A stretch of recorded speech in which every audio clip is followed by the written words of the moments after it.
Hello student.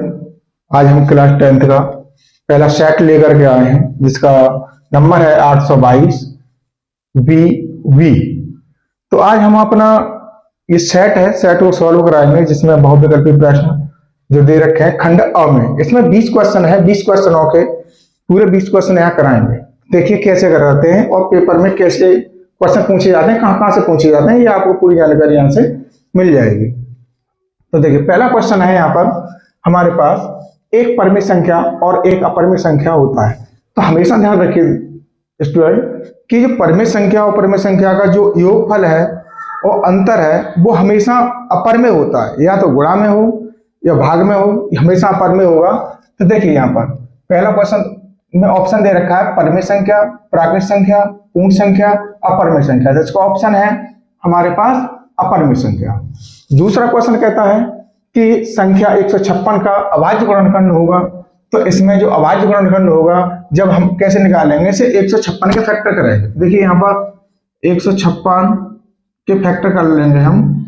तो 2 से काटेंगे, 2 सत्ते 14, 1 बचा, 2 अट्ठे 16, 2 से काटेंगे, 2 तिया 6, 2 ने 18, 3 से काटेंगे यहाँ पर हम तो 13 बार कट जाएगा, 3 एक 3, 3 तिया 9, यहाँ से 13 से काट देंगे तो 13 एक 13।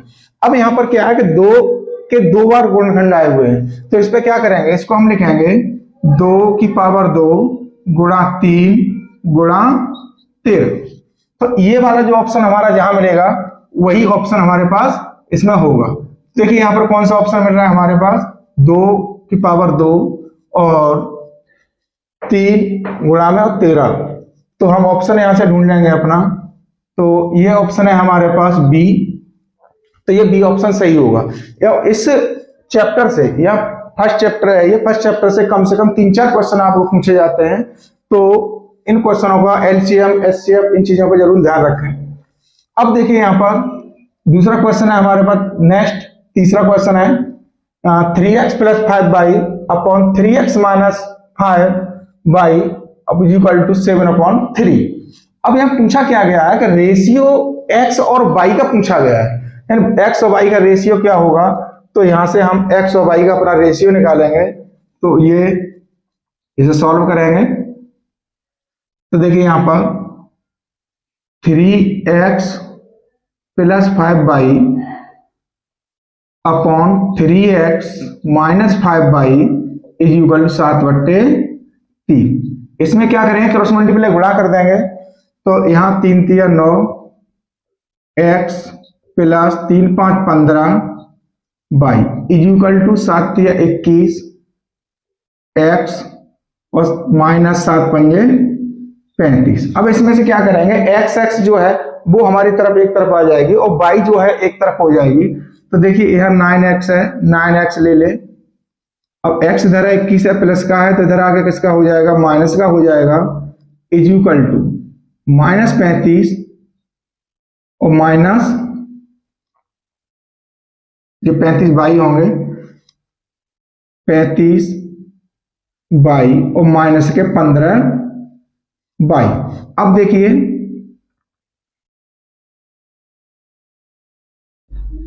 इसमें से 21 जो है हमारे पास माइनस के हैं, तो माइनस के 21 हैं। अब इसमें से 9 कम कर देंगे तो यह क्या बच जाएंगे हमारे पास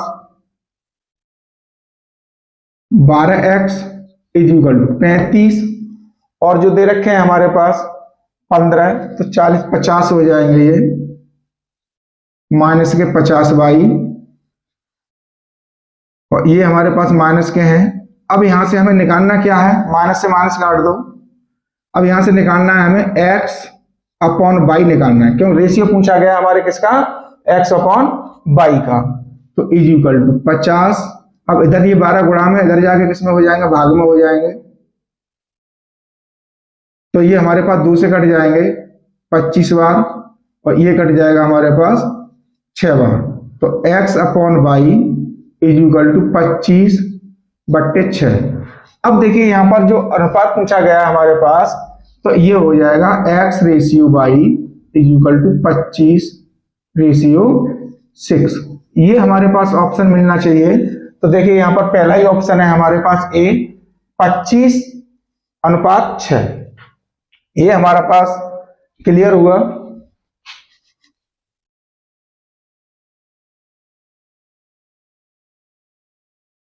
अब है हमारे पास चौथा क्वेश्चन। इसमें कह रहा है कि समीकरण 3x² - 2y plus 1/3 is equal to 0 का विभक्तर होगा। तो आपको पता होगी विभक्तर जो होता है, विभक्तर का फॉर्मूला क्या होता है कि d बराबर b² - 4ac। तो देखिए इसे हम सॉल्व करेंगे। क्वेश्चन समीकरण दे रखा है हमारे पास 3x x² - 2x plus 1/3 is equal to 0। तो सबसे पहले हमें इसमें d बराबर b² - 4ac जब निकालना है तो इसमें तुलना करनी पड़ेगी समीकरण से। कौन से समीकरण से तुलना करेंगे? ax² plus bx plus c is equal to 0। अब यहां से जब तुलना करेंगे तो यहां से a b और c की वैल्यू हम यहां से फाइंड करेंगे। तो देखिए तुलना करने पर x² गुणांक इसमें a है, इसमें 3 है, तो a बराबर हो जाएगा 3, b बराबर हो जाएगा -2 और c बराबर हो जाएगा हमारे पास 1/3। अब हम फॉर्मूला लगा देंगे यहाँ d बराबर b² - 4ac। यहां से भी एक क्वेश्चन आपका ऑब्जेक्ट में 100% मिलेगा विभक्तर का। तो देखिए यहां पर d इज इक्वल टू, अब b का मान कितना है? -2, तो -2 का स्क्वायर करेंगे, -4 इंटू a कितना है? 3 इंटू c कितना है हमारे पास? 1/3। अब 3 से यहाँ 3 काट देंगे तो ये हो जाएगा हमारे पास 2 दूनी 4, माइनस माइनस प्लस हो जाता है क्योंकि यहाँ सम पावर है, सम पावर है और आधार किसका है? माइनस का है, तो ये क्या हो जाएगा?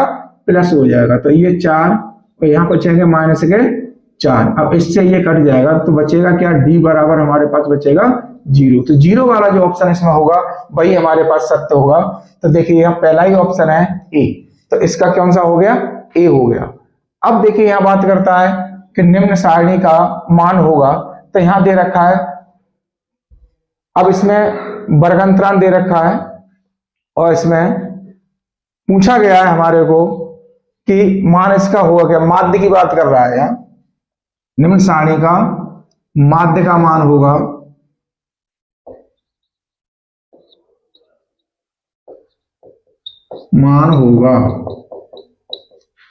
तो ये क्वेश्चन नंबर है 5।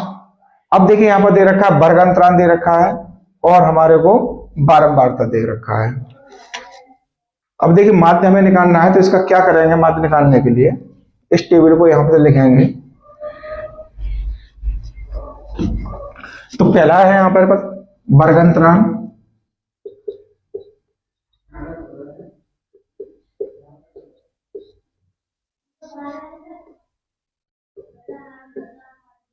बारंबारता। अब यहां पर मध्य पद लेंगे,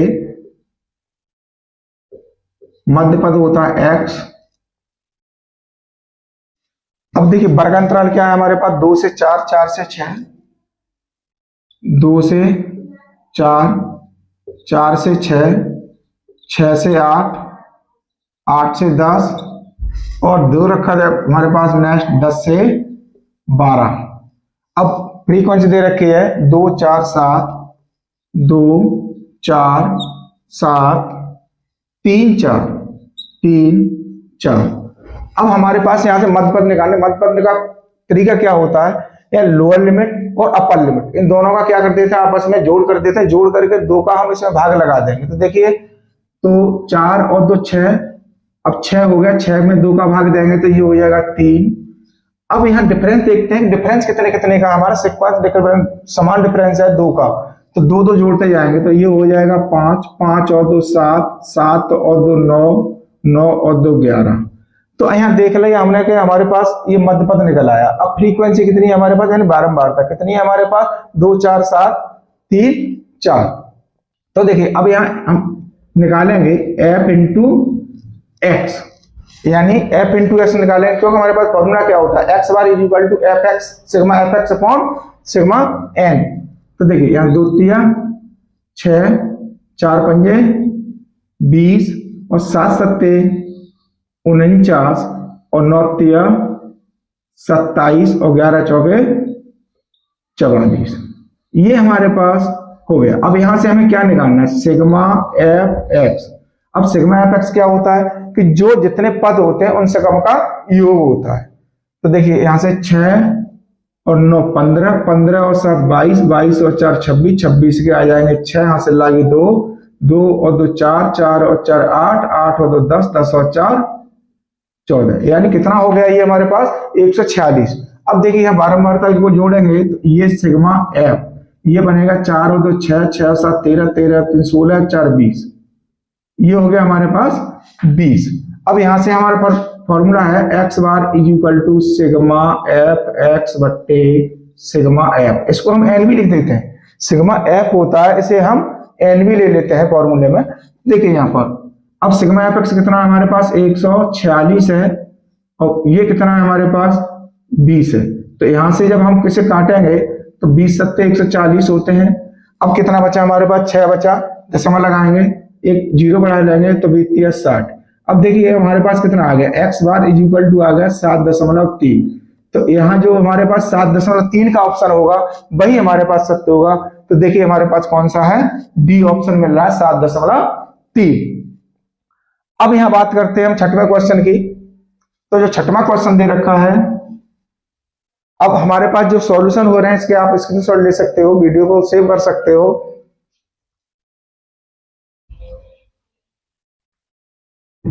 अब देखिए यहां पर जो हमारे पास ये दे रखा है कि एक त्रिभुज एबीसी में डीई समांतर बीसी इस प्रकार है कि एडी बराबर 1.3 सेंटीमीटर और बीडी बराबर 3 सेंटीमीटर और एई बराबर 2 सेंटीमीटर। तो एसी की माप ज्ञात कीजिए।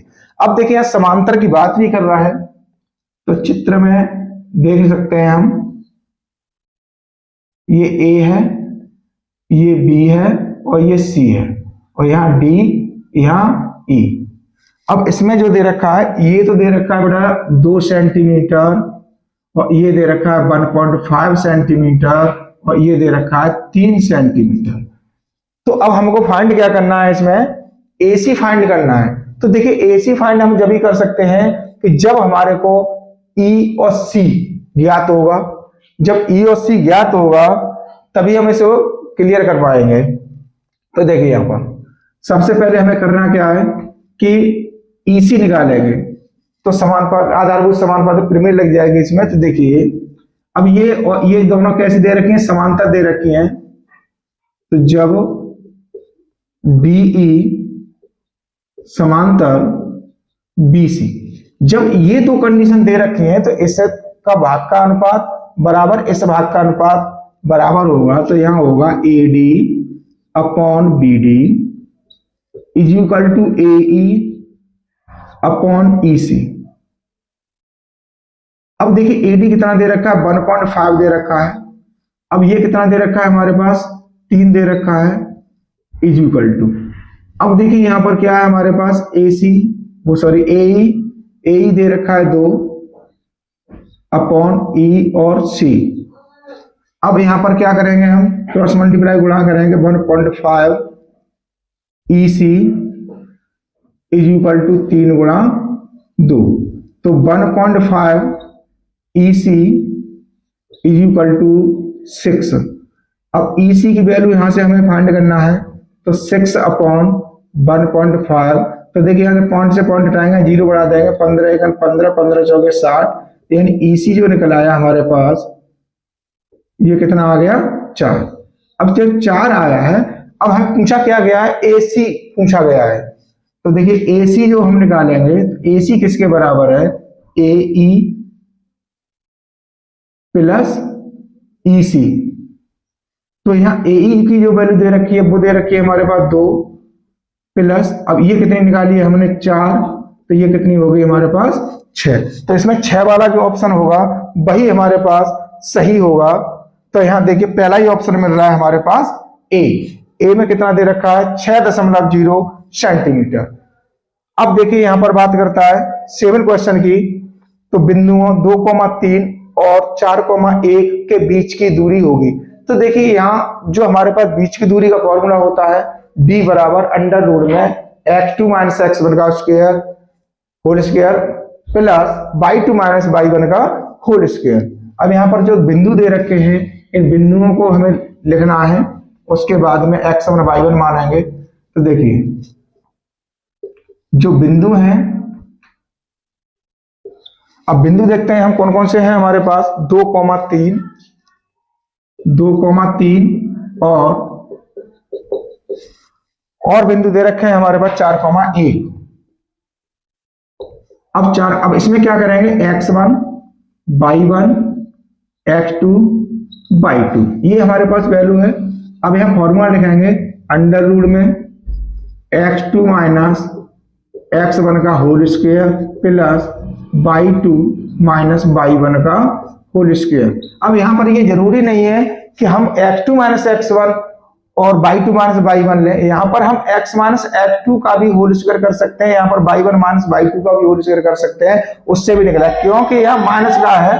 अब माइनस का है तो यहाँ पर क्या होगा कि हमारे पास होल स्क्वायर लगा हुआ है तो प्लस हो जाएगा। तो देखिए यहाँ पर x2 कितना है हमारे पास 4 माइनस 2 का होल स्क्वायर प्लस y2 कितना है हमारे पास 1 माइनस 3 का होल स्क्वायर। ये अंडर रूट में है, अंडर रूट लगाएंगे। अब 4 में 2 जाएगा, क्या बचेगा, 2 बचेगा, 2 का स्क्वायर करेंगे प्लस यहाँ पर माइनस 2 का स्क्वायर बचेगा। ये अंडर रूट में, तो ये कितना हो गया 4 और ये कितना हो गया प्लस का 4। अब ये दोनों कितने हो गए, अंडर रूट में 8। जब अंडर रूट 8 का हम करेंगे तो देखो ये कितना बनेगा, 4 गुणा 2 अंडर रूट में। अब इसकी वैल्यू निकालेंगे तो d बराबर कितना होगा, 4 का वर्गमूल कितना होगा हमारे पास, 2 होगा। अब 2 जब वर्गमूल होगा तो अंदर क्या बचेगा, 2 बचेगा, इसका रूट नहीं होगा तो ये हो जाएगा इन 2 अंडर रूट 2 मात्रक। अब इसमें जो हमारे पास आया आंसर वो आया 2 अंडर रूट 2 मात्रक। अब देखते हैं हमें इसमें 2 अंडर रूट 2 मात्रक कहाँ मिल रहा है हमारे को, ये मिल रहा है बी में। तो बी में हमारे पास 2 अंडर रूट 2 मात्रक की दूरी हमारे पास दे रखी है, तो यही वाला ऑप्शन इसमें सही होगा। अब देखिए हम हमारे पास चलते हैं क्वेश्चन नंबर 8 की तरफ। इसमें कह रहा है एक द्विघात समीकरण 3x² minus 12x plus m is equal to 0 के मूल बराबर है, तो इसका m का मान होगा। अब देखिए m का मान निकालने के लिए वही वाली हमने बात की थी अभी विभक्तर वाली, तो विभक्तर वाला ही फॉर्मूला यहाँ पर यूज होगा, क्योंकि वहां पर जो विभक्तर होता है, विभक्तर हमारे पास 0 होता है जहां पर मूल बराबर होते हैं। अब समीकरण दे रखा है हमारे को 3x² minus 12x plus m is equal to 0। अब विभक्तर की बात पूछी गई है तो देखिए यहां पर हम वही तुलना करेंगे, ax² plus bx plus c is equal to 0 से। ठीक, अब यहां पर हमारे पास निकालना है तो देखिए a बराबर कितना हो जाएगा तुलना करने पर 3, और b बराबर कितना हो जाएगा माइनस के 12, और c बराबर कितना हो जाएगा यहाँ पर m। अब हमारे आपको अभी फॉर्मूला लिखाया कि d बराबर b² माइनस 4ac। अब ये हमारे पास फॉर्मूला मैन होता है। अब देखिए यहाँ पर जब विभक्तर 0 है तो यहाँ दे रखा है 0, अब ये लगा देंगे हम 0, क्योंकि जब दो मूल बराबर होते हैं तो विभक्तर हमेशा 0 ही आपको लगा के चलना है। तो इज इक्वल टू, अब b है हमारे पास माइनस का 12 है तो ये हो जाएगा होल स्क्वायर माइनस 4 a का मान है 3 इंटू c m। अब देखिए 12 का हम वर्ग करेंगे तो ये क्या हो जाएगा, माइनस का है स्क्वायर लगा हुआ है तो माइनस माइनस प्लस हो जाएगा 144 माइनस 4 12 m। अब ये बराबर में है हमारे पास 0, तो इस 12 m को हम बराबर से इधर लेके आएंगे 0 की तरफ, तो ये हो जाएगा प्लस का। तो देखिए यहाँ पर हो जाएगा 12 m इज इक्वल टू 144।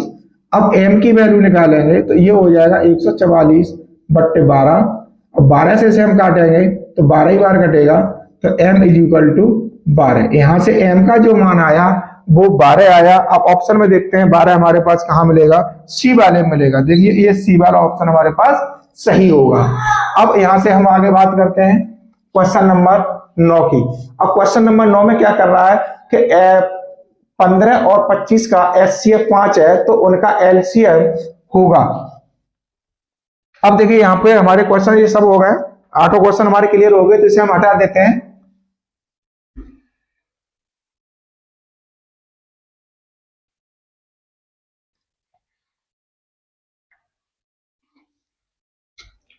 अब देखिए हमारे पास 9वां क्वेश्चन है।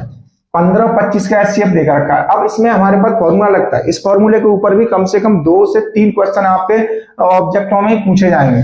तो देखिए फॉर्मूला क्या होता है, HCF into LCM is equal to A into B. अब यहां पर ए इंटू बी क्या है, पहली संख्या होगी, ये दूसरी संख्या होगी, यानी ए क्या है हमारे पास पहली संख्या है और बी क्या है हमारे पास दूसरी संख्या है। तो देखिए एचसीएफ दे रखा है हमारे पास 5 लगा दिया गुणा एलसीएम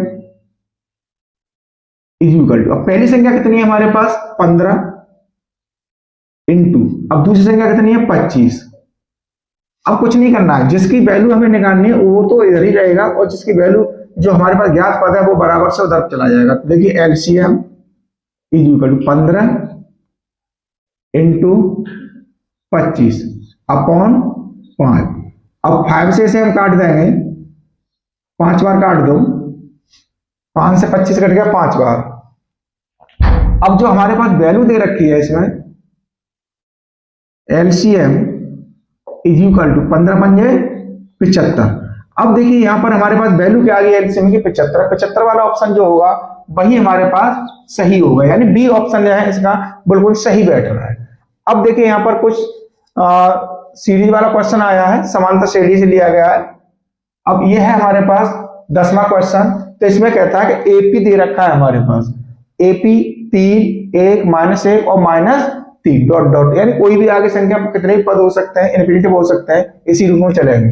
तो यहां पर पूछा गया है सारवंत्र क्या होगा। अब सारवंत्र का फॉर्मूला क्या होता है, b बराबर होता है हमारे पास a2 माइनस a1, यानी दूसरे पद में से जब हम पहले पद को माइनस कर देते हैं। तो अब देखिए a2 दूसरा पद कितना दे रखा है हमारे पास 1 दे रखा है और पहला पद कितना है 3। जब हम यहां से निकालेंगे तो 1 में से 3 जाएंगे। अब ये 3 माइनस के हैं, 1 प्लस का है, तो हमको ये देखना है संख्या कौन सी ज्यादा, संख्या है हमारे पास माइनस की ज्यादा। अब माइनस की ज्यादा है तो कितना बचेगा, माइनस का 2 बचेगा, यानी डी की वैल्यू कितनी आ गई हमारे पास 2 आ गई। अब कौन सा वाला ऑप्शन मिल रहा है, ये पहले वाले ऑप्शन में मिल रहा है, तो ये पहला वाला ऑप्शन यहाँ पर हमारे पास सही होगा। अब निम्न सारणी का माध्यक वर्ग होगा। अब यहाँ पर क्या कहा गया है, माध्यक वर्ग होगा। माध्यक निकालने के लिए हमको क्या करना पड़ता है, संचयी बारंबारता निकालनी पड़ती है। संचयी बारंबारता जो निकलेगी तो उसी से हमें पता चलेगा कि माध्यक वर्ग कहाँ आएगा। अब देखिए यहाँ पर टेबल बना लेते हैं हम, वर्ग अंतराल दे रखा है, वर्ग अंतराल है हमारे पास 0 से 5, 5 से 10, 10 से 15, 15 से 20, 5 का डिफरेंस है इसमें, और 20 से 25। अब देखिए जो बारंबारता दे रखी है हमारे को,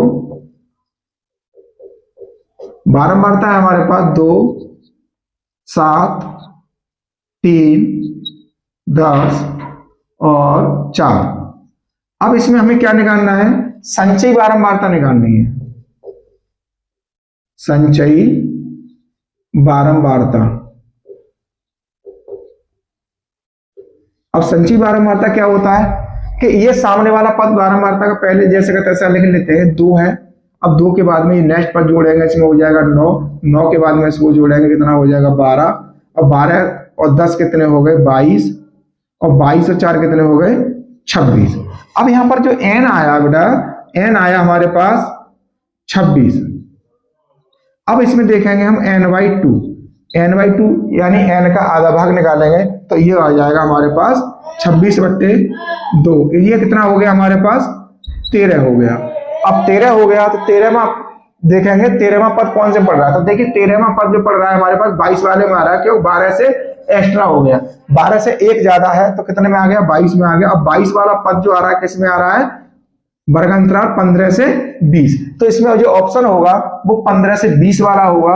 अब ये देखते हैं 15 से 20 वाला ऑप्शन कौन सा है हमारे पास, बी है ये। अब ये हमारे पास क्लियर हुआ क्वेश्चन नंबर 11। अब यहां पर देखते हैं हम जो आगे दे रखा है वो दे रखा है tan a = 1, तो sin a cos a का मान क्या होगा।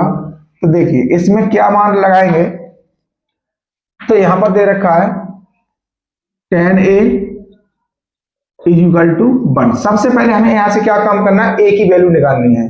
तो ए निकालेंगे तो tan इनवर्स, tan को इधर लेके आएंगे तो ये tan इनवर्स हो जाएगा 1। अब tan में 1 मान कितने का होता है, ये होता है बेटा 45 का। तो देखिए यहां पर ए की वैल्यू जो आ गई वो आ गई 45 डिग्री। अब हमने ये फाइंड कर लिया कि 45 डिग्री हमारे पास ए का मान है। अब हमें पूछा क्या गया है कि 2 sin a cos a। अब 2 sin a cos a किसका फॉर्मूला होता है, sin 2a। ऐसे भी निकाल सकते हैं लेकिन हम इसको नहीं लगाएंगे, तो sin 2a की वैल्यू होती है ये। अब इसकी वैल्यू क्या आ गई, sin 2a। क्यों, फॉर्मूले जब ट्रिग्नोमेट्री में के अकॉर्डिंग ये है 2 sin a cos a यानी sin 2a का मान। अब इसमें a का मान लगा देंगे sin 2 इंटू, अब ये वैल्यू कितनी आ गई है कि 45, तो sin 90। अब sin 90 का मान जब हम टेबल से देखेंगे तो ये होगा 1, इसका मान आता है हमारे पास a। अब देखिए यहां पर एक मान देखेंगे कि एक मान कहां मिल रहा है हमारे को, तो इसमें सी वाले ऑप्शन में ये एक मिल रहा है हमारे को, तो ये वाला होगा हमारे पास इसका सही आंसर।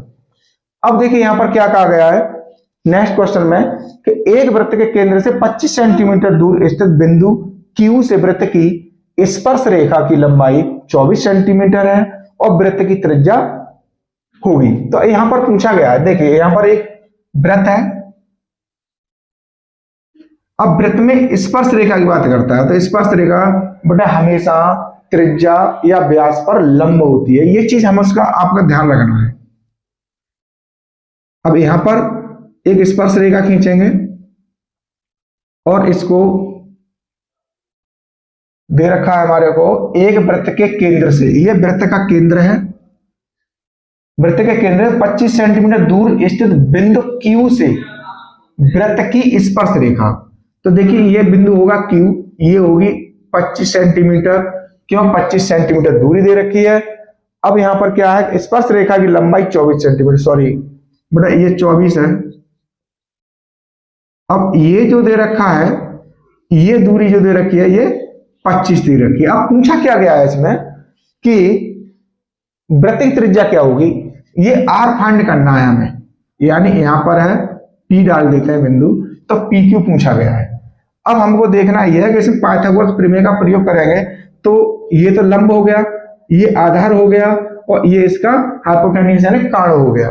तो देखिए होगा क्या, OQ का स्क्वायर बराबर PQ का स्क्वायर प्लस PO का स्क्वायर। अब PO का स्क्वायर पूछा गया है तो यहां वैल्यू लगा दो। OQ कितना है हमारे पास 25, 25 का square is equal to PQ कितना 24, 24 का स्क्वायर प्लस PO का स्क्वायर। अब यहां से हमें निकालना क्या है, PO निकालना है, तो ये पहले आप क्लियर कर लो, ये हो जाएगा 625 इज इक्वल टू, ये 24 का वर्ग कितना होता है 576 होता है। वर्ग करने का अगर आपको नहीं पता है तो मैं बता दे रहा हूं आपको, 24 का स्क्वायर अगर हमें निकालना है तो क्या करेंगे, सबसे पहले इकाई वाले अंक का स्क्वायर करेंगे, तो 4 चौक 16, 16 की हो जाएंगे 6, हासिल की बचेगी 1। अब क्या करना है कि जितने नंबर आपको दिखाई दे रहे हो सभी नंबरों का मल्टीप्लाई कर दो। तो देखो 2 चौके 8, 8 दूनी 16 और 1 हासिल की है 16, 16 का क्या करेंगे हम 4 दूनी 8 दूनी 16 और 1 कितने हो गए 17, 17 की आ जाएंगे 7, हासिल की बचेगी 1। अब जो लास्ट वाला दहाई का अंक है इसका वर्ग करके वहां से जोड़ दो, तो देखिए 2 दूनी 4 और 1 कितना हो जाएगा 5, यानी 576 प्लस PO का स्क्वायर। ये जो ट्रिक होती है बेटा ये आपके समय बचाने के लिए होती है, समय जितना बचा सकते हो उतना बचाइए। अब देखिए यहां से हमें निकालना है PO, तो PO का स्क्वायर इज इक्वल टू 625 बराबर में है 625। अब यहां पर जो दे रखा 576, अब 625 जब 576 घटाएंगे तो PO का स्क्वायर इज इक्वल टू ये बचेगा हमारे पास 49। अब 49 जो बचेगा तो ये PO निकालना है तो इस पर चढ़ जाएगा रूट। अब रूट चढ़ गया तो ये हमारे पास 49 है, इसका आंसर जो वर्गमूल आएगा ये आएगा आपका 7। तो देखिए 7 वाला ऑप्शन कौन सा है हमारे पास, पहला ही ऑप्शन मिल रहा है इसमें A, यानी जो स्पर्श रेखा से दे रखी है उसकी जो त्रिज्या है उसकी त्रिज्या कितनी होगी, ये 7 सेंटीमीटर की होगी। तो ये वाला ऑप्शन हमारे पास सही है। अब बात करते हैं हम 14 क्वेश्चन की। एक मीनार की ऊंचाई 20 सेंटीमीटर, जमीन पर बनने वाली इसकी छाया की लंबाई 20√3 मीटर, तो उन्नयन कोण पूछा गया है। अब देखिए बेटा, यहाँ पर कोण जो होते हैं, कोण की बात करते हैं तो उन्नयन कोण जो होता है हमेशा नीचे से ऊपर देखने के लिए बनता है। यहाँ पर जो बनेगा ये उन्नयन कोण बनेगा, और जब ऊपर से जब हम नीचे की तरफ देखेंगे तो ये वाला होगा, ये अवनमन कोण बनेगा। ये अवनमन कोण होगा जब ऊपर से देखते हैं तब। अब नीचे से देखा जा रहा है तो अवनमन कोण की बात कर रहा है, तो इसे हटा देते हैं।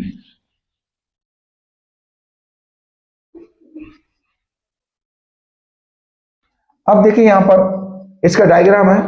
अब हाइट एंड स्टैंड का क्वेश्चन है तो बेटा हमेशा ध्यान रखना, हाइट एंड स्टैंड में जैसे जैसे कहा गया वैसे वैसे आप डायग्राम खींच लीजिए।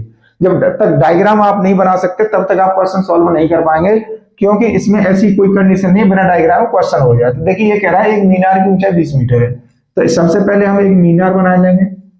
इसकी ऊंचाई कितनी है? 20 मीटर है। इसे ए और बी डाल देंगे। अब इसने क्या कहा कि जमीन पर बनने वाली इसकी छाया की लंबाई 20√3 है। तो देखिए छाया, जब ये मीनार है तो जमीन पर छाया बनेगी, तो ये जो होगा ये 20√3 होगा। यहां पर बिंदु डाल देंगे सी। अब यहां नीचे से ऊपर वाला जो है उन्नयन कोण की बात कर रहा है, ये इसको मान लेते हैं हम थीटा। जो ये कोण बन रहा है इसे मान लिया हमने थीटा। थीटा कोण बना रहा, तो अब इसने कहा उन्नयन कोण। तो देखिए अब यहां पर हमारे पास लगाना फॉर्मूला कौन सा है? लंब बट्टे आधार। लंब बट्टे आधार जो फॉर्मूला होता है वो किसका होता है? tan का होता है। क्यों बेटा? यहां पर एक फॉर्मूला लिखा दे रहा हूं, लाल बट्टे कक्का। अब देखिए ये लंब है, ये आधार है, ये तो हो गया लंब, और ये हो गया आधार, और ये हो गया लंब, और ये जो आता है वो होता है कर्ण। एल से लंब, ए से आधार और के से कर्ण। अब इसमें लगाते कैसे हैं कि पहला जो होगा वो साइन का होगा, दूसरा जो होगा वो कॉस का होगा, तीसरा होगा वो होगा tan का। तो अब देखिए तीसरा वाला जो है नंबर देखेंगे, नंबर कौन सा? एल के नीचे ए आ रहा है, तो लंब बट्टे आधार हो गया tan का। तो यहां लगेगा tan theta is equal to, अब लंब कितना है हमारे पास, यानी ए बी अपॉन क्या आ जाएगा? ए सी। तो tan theta is equal to, अब ए बी कितना है हमारे पास? 20/20√3। अब 20 से एक बार और ये एक बार, अब ये आ गया tan theta is equal to 1/√3। अब यहां से थीटा का मान निकालना है, तो tan इनवर्स 1/√3। अब देखिए tan में 1/√3 जो वैल्यू होती है वो किसकी होती है ये देखना है आपको। तो बेटा ये वैल्यू होगी 30 डिग्री की। ये जो आंसर आएगा वो 30 अंश आएगा। अब देखिए इसमें 30 अंश कौन सा? पहला ही वाला आंसर मिल रहा है। ऑप्शन जो है हमारे पास पहला ही ऑप्शन है 30 डिग्री, तो यही वाला इसमें सही होगा। अब बात करते हैं कि 14 सेंटीमीटर त्रिज्या के एक वृत्त का चाप उसके केंद्र पर 30 अंश का कोण अंतरित करता है, तो संगत त्रिज्य खंड का क्षेत्रफल ज्ञात कीजिए। तो देखिए इसके लिए क्या होगा, अब इसके लिए हम एक त्रिज्य खंड बनाएंगे। चलो वृत्त बना लो, पहले वृत्त में खींच लेंगे। ये है वृत्त, ये है केंद्र ओ से। अब त्रिज्या दे रखी है हमारे पास 14 सेंटीमीटर त्रिज्या। त्रिज्या की लंबाई कितनी है? 14 सेंटीमीटर। कोण कितना है? 30 अंश। अब इसमें पूछा क्या गया, ये सब क्षेत्रफल है इसका, ये त्रिज्यखंड बना हुआ है, पूरे त्रिज्यखंड का क्षेत्रफल पूछा गया है। तो देखिए यहां पर निकालेंगे त्रिज्यखंड का क्षेत्रफल। इसका फॉर्मूला त्रिज्यखंड का क्षेत्रफल फॉर्मूला होता है बेटा theta upon 360 into pi r square. अब आर तो हमारे पास आर दे रखा है हमारे पास 14 सेंटीमीटर। तो देखिए यहाँ थीटा कितना है? 30। तो 30/360 गुणा पाई का मान होगा 22/7 इंटू 14 गुणा 14। तो इससे इसे काट देंगे हम 12 बार, जो 12 के 36 होते हैं। अब 7 से इसे काटेंगे 2 बार। अब 2 से हम इसे काट देंगे 3 बार, सॉरी 6 बार। अब ये 6 आ गए नीचे और ऊपर आ गए हमारे पास 22, 14। तो देखिए यहां पर 22 गुणा 14 बट्टे 6। अभी ये और कट जाएगा, तो 2 से काटेंगे 3 बार और 2 से काटेंगे ऐसे 7 बार। तो इसका आंसर जो आया 22 सत्ते कितने होते हैं 154 बट्टे 3। जो 22 बट्टे 154 बट्टे 3 ये क्या आएगा सेंटीमीटर स्क्वायर। क्यों आएगा? क्यों जो क्षेत्रफल होता है वो हमेशा वर्ग में आता है। अब इसमें ऑप्शन देखते हैं हम कि हमारे पास 154 बट्टे 3 वर्ग सेंटीमीटर आंसर जो होगा वो कहां मिलेगा इसमें। तो देखिए यहाँ सी ऑप्शन दे रखा है कि 154 बट्टे 3 वर्ग सेंटीमीटर। तो यही हमारे पास ऑप्शन है इसका सही होगा। अब देखिए यहां पर क्या करते हैं कि 16वां क्वेश्चन है, इस पर फोकस करते हैं। तो ये कह रहा है एक जोकर की टोपी का आकार क्या होता है। अब जोकर की टोपी होती है, आपने देखा होगा कि हैप्पी बर्थडे वाली अगर कैप लेके आते हैं वो भी एक जोकर की टोपी की तरह होती है। तो ये होता है बेटा एक शंकु का आकार, गोल होती है ये। तो ये आकार होता है, यहां पर जोकर की टोपी है, ये फूल जड़ी लगी होती है। अब देखिए ये कैसी है, गोल है। तो ये आकार किसका बना हमारे पास शंकु का बना। अब यहाँ बेलनाकार है नहीं, शंक्वाकार है। तो बी वाला ऑप्शन इसमें सही होगा। अब यहां बात करता है कि कल्पित माध्य विधि और पग विचलन विधि सरलीकृत रूप है। तो बेटा सबसे पहले आपको जब समांतर माध्य निकालोगे तो वहां पर आपको ये विधियां तो बाद की हैं, पहले सबसे पहले हमारे पास कौन सी मिलेगी, प्रत्यक्ष विधि मिलेगी, जिसका फॉर्मूला होता है हमारे पास सिग्मा एफ एक्स बट्टे सिग्मा एफ। अब इसी विधि से निकल करके सब विधियां बनी है। तो ये कह रहा है कल्पित माध्य विधि और पग विचलन विधि सरलीकृत रूप है। तो सबसे पहले ये वाली विधि है और उसके बाद में इसको सरल तरीके से कर किया गया। तो कल्पित माध्य विधि होती है जिसका फॉर्मूला होता है A plus sigma f d upon sigma f. अब पग विचलन जो विधि होती है उसके लिए फॉर्मूला होता है A plus sigma f u upon sigma f into h. अब ये इसी वाले से बने के आए दोनों के दोनों आइए। तो इसमें सबसे पहले होगा जो ऑप्शन है बी वाला प्रत्यक्ष विधि। अब आगे बात करते हैं कि कुछ प्रेक्षणों का माध्य 15 तथा माध्य का 24 है तो बहुलक ज्ञात। बहुत अच्छा क्वेश्चन है और ये 99% इस फॉर्मूले से कोई या तो डायरेक्टली फॉर्मूला पूछ लिया जाता है या इससे कोई ना कोई वैल्यू निकलवा ली जाते हैं, या तो माध्यक की निकलवाई जाए, बहुलक की या माध्य की, किसी की वैल्यू निकलवा सकते हैं। तो यहाँ सबसे पहले हम इसके फॉर्मूला के ऊपर नजर करेंगे कि कौन सा होगा। तो देखिए इसमें बहुत अच्छा क्वेश्चन है ये और वेरी वेरी इंपॉर्टेंट में आएगा ये। तो देखिए इसके लिए फॉर्मूला होता है, यहाँ पर देख क्या रखा है पहले तो इसको देखते हैं कि यदि कुछ प्रेक्षणों का माध्य की बात कर रहा है। माध्य दे रखा है कितना है हमारे पास 15 और माध्य का जो दे रखी है माध्य का है हमारे पास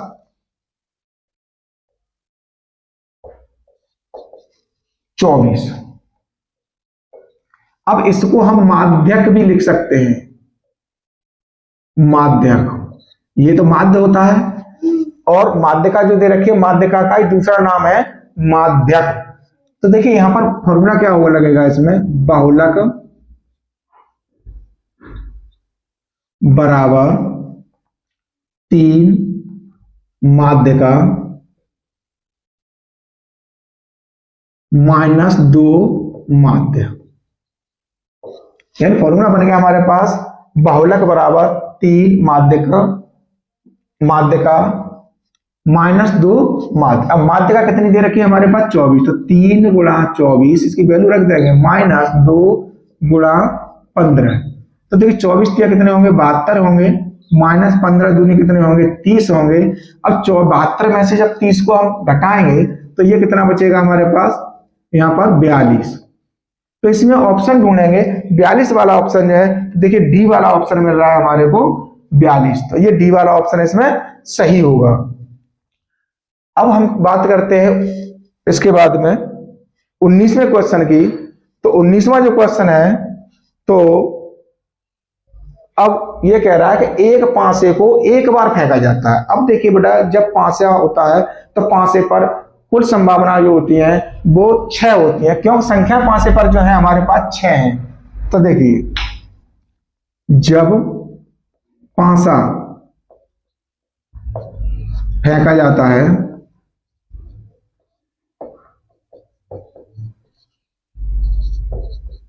तब कुल संभावना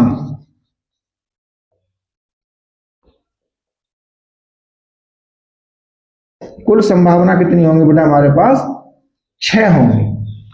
अब बात करते हैं हम कि आगे क्या कहा है। तो ये तो हमारे पास एस हो गया 6, ठीक है। अब बात करता है कि तो एक सम संख्या प्राप्त, पांसे पर सम संख्या, पांसे की संख्या कितनी होती है, 1 2 3 4 5 और 6। अब इसमें सम संख्या छाटेंगे तो देखो 2 है सम संख्या, 4 है सम संख्या और 6 है। तो देखिए सम संख्या कितनी होंगी, 2 4 और 6, ये कितनी होगी, 3। तो ये है गए अनुकूल परिणाम। अब प्रायिकता क्या होती है, प्रायिकता का जो फॉर्मूला होता है वो होता है बेटा अनुकूल परिणाम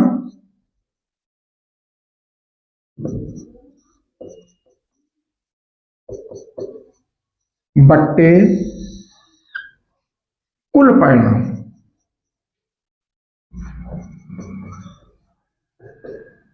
इसी से जितने भी प्रायिकता के क्वेश्चन है सब इसी से क्लियर होंगे। तो देखिए अनुकूल परिणाम कितने हैं हमारे पास, 3। कुल परिणाम कितने हैं हमारे पास, 6।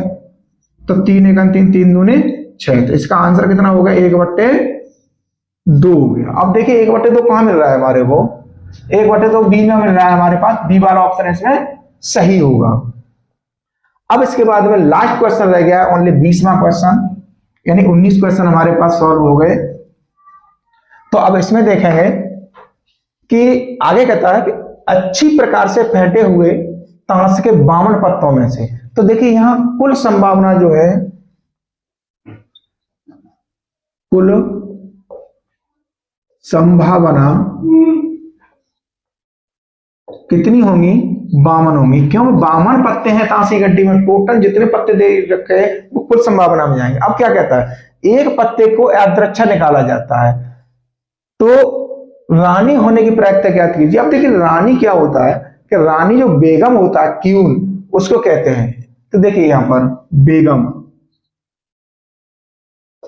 बेगमों की संख्या कितनी होगी, बेगमों की संख्या होती है बेटा गड्डी में 4। अब इसी की बात कर रहा है, तो देखिए जब एक पत्ता निकाला जा रहा है, बेगम की बात कर रहा है, रानी की बात कर रहा है, तो इन 4 में से ही कोई एक पत्ता निकल के जाएगा। तो देखिए प्रायिकता निकालेंगे, अब प्रायिकता निकालेंगे तो भाई किस में से निकलना है, उसे 4 में से निकलना है। तो अनुकूल परिणाम कितने हो गए, 4 हो गए, और कुल परिणाम कितने हो गए हमारे पास, 52 हो गए। 4 1 4 और 4 से काटेंगे 13 बार, तो प्रायिकता कितनी आ गई, 1/13। अब देखिए 1/13 कहां ऑप्शन मिल रहा है, हमारे पास बी में मिल रहा है, तो ये बी वाला सही होगा। तो ये हमारे पास एमसीक्यू के बहुविकल्पी के खंड आ के क्वेश्चन जो देते 20 हमने यहां से सॉल्व कराए। अब इसके बाद में दूसरा वाला खंड आएगा, उसको सॉल्व कराएंगे। ऐसे 3 पार्टों में मिला करके हम पूरे पेपर को सॉल्व कराएंगे। तो आप अपने कंटिन्यूअस अपने, अगर आपको सेट करने हैं पेपरों को, अनसॉल्व को सॉल्व करना है, तो आप कंटिन्यूअस वीडियो को देखते रहें।